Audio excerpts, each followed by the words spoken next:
Welcome to the next chapter, that is staffing. So what do you mean by concept of staffing? Staffing is the managerial function of filling and keeping filled position in the organization structure. Staffing simply means putting people to jobs or finding the right people for the right job. So student it means that कि हमें एक right person को right job के लिए उसे अपनी position में रखना है अपने ऑर्गेनाइजेशन में, ताकि वो अपना स्किल यूज़ करके हमारी ऑर्गेनाइजेशन को हाई मैक्सिमम प्रॉफिट दे सके. Next is what is the importance of staffing. So first point is obtaining competent personnel. Proper staffing means it helps in discovering and obtaining competent personnel for various job. अगर हम अच्छे से personnel मतलब person select करेंगे अपने organisation के लिए तो it will increase our competence and हमारी अगर अच्छे से प्रॉपर स्टाफिंग हो रही है तो हमारी जो जॉब्स होंगे उसमें right people will work in a right position. Next is higher performance. If अगर हम अच्छे से स्टाफिंग कर रहे हैं अपने ऑर्गेनाइजेशन में तो हमारी जो परफॉर्मेंस भी वो हायर हो जाएगी because by putting right person on the right job. Third point is continuous survival and growth. Proper staffing and share continuous survival and growth of the enterprise through success and planning for manager. अगर हम proper staffing कर रहे हैं तो हमें उनसे मतलब जो उनकी सर्वाइवल और ग्रोथ है वो भी कंटिन्यूस होनी चाहिए, ताकि बार बार अगर हम स्टाफिंग को चेंज करेंगे तो हमारी परफॉर्मेंस भी ख़राब हो जाएगी and it will affect our planning. Next is optimum utilization of human resource. Proper staffing helps to ensure optimum utilization of human resource. If अगर हम अच्छे से स्टाफिंग कर रहे हैं प्रॉपरली तो हमारी जो ह्यूमन रिसोर्स है, मेन रिसोर्स जो होती है हमारी, वो हमारी अच्छे से यूज़ हो पाएगी. By avoiding over staffing it prevents under utilization of personnel. अगर हम ज़्यादा स्टाफ रख रहे हैं अपने ऑर्गेनाइजेशन में जो हम लोग को नहीं चाहिए तो it will give us high labor cost. At the same time, it avoids description of work by indicating in advance of shortage of personnel. अगर हम जहाँ पे हमें स्टाफिंग ज़्यादा चाहिए पर हम अगर शॉर्टेज ऑफ पर्सोनल कर रहे हैं वहाँ पे तो सब इंडिविजुअल स्टाफिंग के पास बहुत ज़्यादा वर्कलोड हो जाएगा जो हमारे स्टाफ के लिए भी अच्छा नहीं है.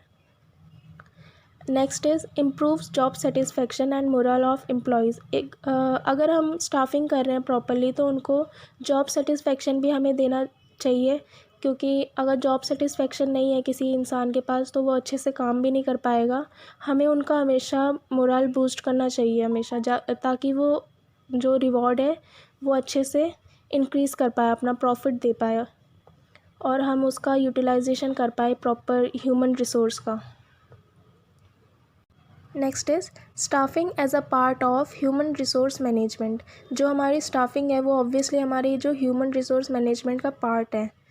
और human resource management include many specialized activities and duties which are human resource personnel must perform. जो ह्यूमन रिसोर्स की जो एक्टिविटीज़ होते हैं वो हमारी स्टाफिंग ही हमारी परफॉर्म करेगी. दीज ड्यूटीज़ आर, तो उनके एक्टिविटीज़ क्या होते हैं. First is recruitment, that is search for qualified people. तो जो हमारा ह्यूमन रिसोर्स मैनेजमेंट की ड्यूटी होती है कि they will recruit the right people for and according to their skills. Analyze jobs and collecting information about jobs to prepare job description.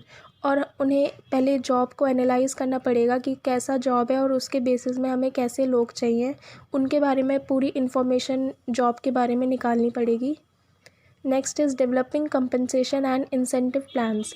और हमें compensation भी डेवलप करने पड़ेंगे और न्यू प्लान्स इंसेंटिव वगैरह रखने पड़ेंगे अपने स्टाफ्स के लिए.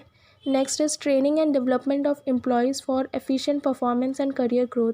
अगर हम किसी भी स्टाफ को रख रहे हैं तो फर्स्ट ऑफ़ ऑल उनकी ट्रेनिंग करनी पड़ेगी, उनको अच्छे से प्रॉपरली डेवलप करना पड़ेगा ताकि वो अच्छे से परफॉर्म कर पाए और हमारे जो करियर है उनका ग्रोथ हो पाए. Maintaining labour relationships and union management relationships. और उनको जो अगर स्टाफ आ गया है तो उनके साथ अच्छे से रिलेशन मेंटेन करें और उनके साथ यूनिटी में काम करना सिखाएं. Handling grievances and complaint. Human resource management handle भी करता है अगर किसी की कंप्लेंट्स वगैरह आ गई है, मतलब किसी के बीच में कॉन्फ्लिक्ट है तो ह्यूमन रिसोर्स मैनेजमेंट उसे हैंडल करता है। Next, providing social security and welfare of employees, और एम्प्लॉयज़ की सोशल सिक्योरिटी और वेलफेयर का काम भी ह्यूमन रिसोर्स मैनेजमेंट के ऊपर है।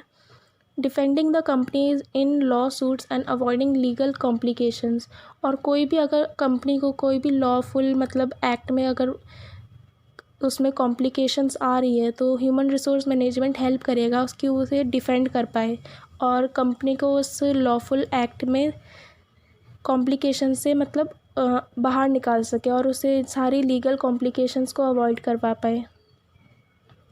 Next is staffing process. तो students, staffing process is first of all we have to estimate manpower equipment. It means that understanding how many persons are needed and what type of, that is education, qualification, skills, prior experience etc.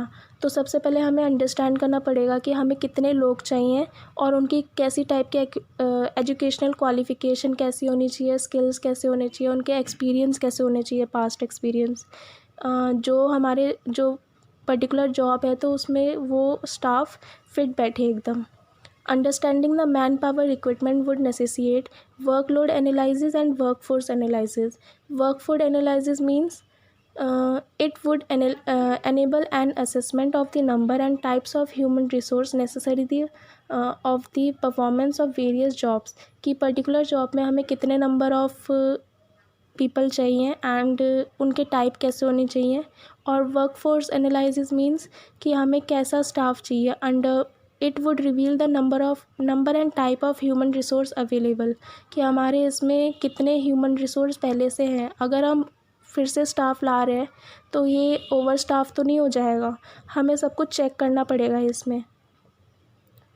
और under staff मतलब कि अगर हम लोग ही नहीं है तो हम लोग और भी कम लोग मतलब ला रहे हैं तो इट विल अंडर स्टाफ्ड।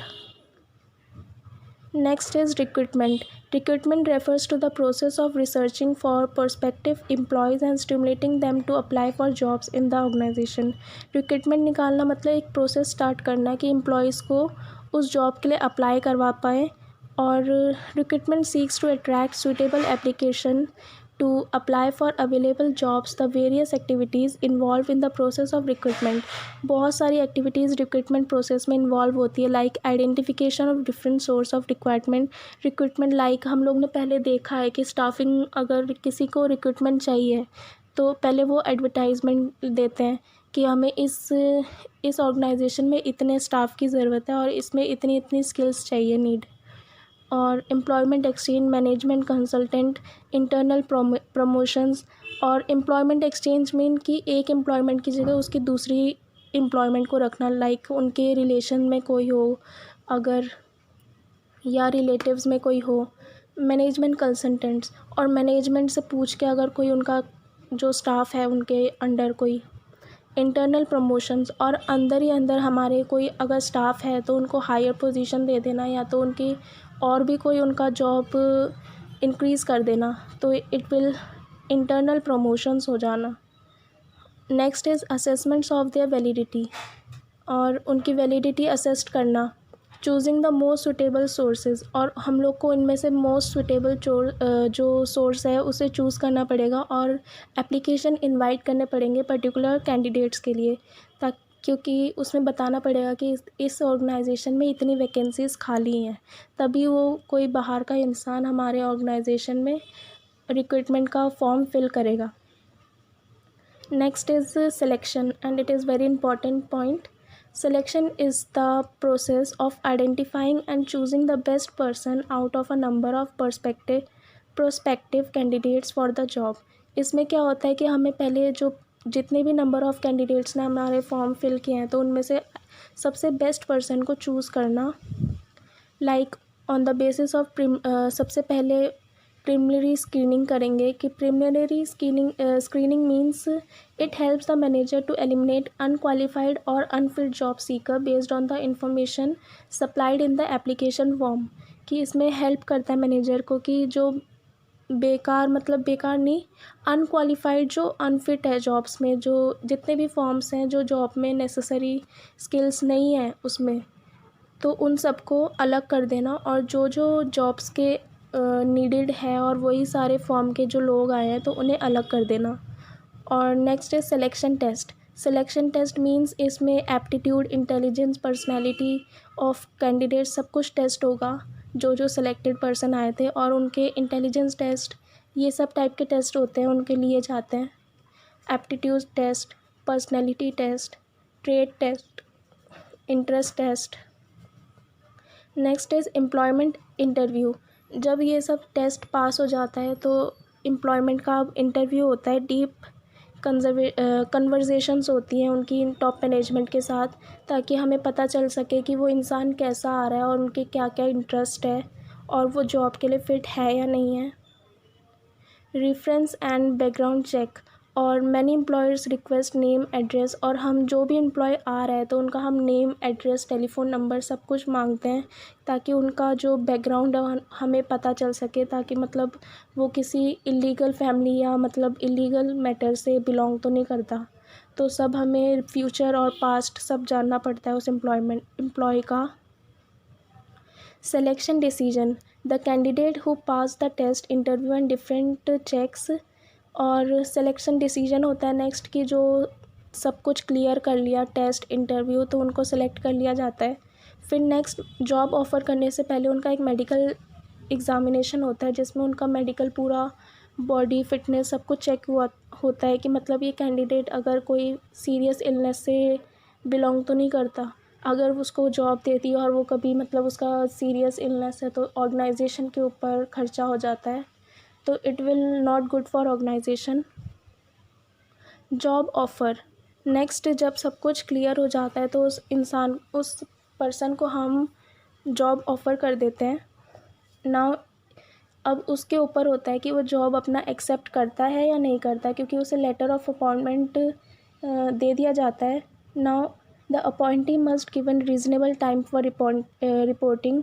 जो हमें जिसको हमने सेलेक्ट किया है तो उसे एक रीज़नेबल टाइम दिया जाता है कि तुम इतने टाइम तक हमें बता दो कि तुम जॉब में आओगे या नहीं आओगे।